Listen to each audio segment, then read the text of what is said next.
James is talking to us about the benefits of believing you can change. Growth mindset weakens the links between self-esteem and negative outcomes.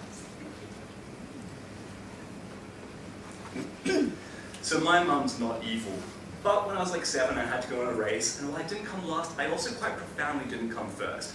And at the end of the race, my mum took me aside and she said, "James, you got your mother's genes. You're just not an athlete." Which is fine. Well, really what she was saying was not only was I bad at sport now, but I always would be regardless of how hard I tried, because whether or not you're good or bad at sport is something about you that you can't change. So naturally I quit sport forever, quite safely, hence I'm here.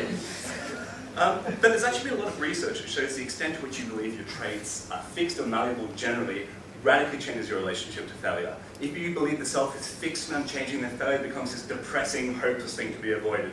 But if you believe that your attributes are malleable, you have a growth mindset, then failure really just becomes a rallying call to remediate and improve, and isn't anything to be afraid of. Now, there's been a lot of this research in academic and sporting domains, but surprisingly little in the domain of mental health. And I'm particularly interested in self-esteem as a construct, because it's decades old. Low self-esteem has been related to every horrible thing under the sun.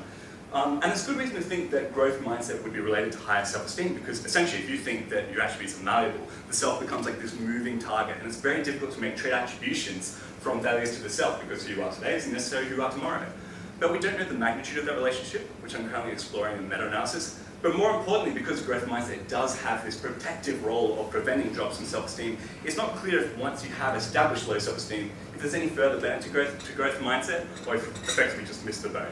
So to look at this, I have done 2 studies. I took a sample of 489 female high school students and a really large sample of 7,884 American community members. And in both of these samples, I found that in fact it's when you have high self-esteem that growth mindset really doesn't seem to do all that much. It fails to differentiate between people on a range of metrics. It's only when you have low self-esteem that the belief in the ability to change is related to improved academic performance, improved well-being, and more progress on personal strivings. Now, obviously this research is cross-sectional and you can't make causal inferences, even though I implicitly just did. But at the same time, I still think this whole broader topic of research is really cool.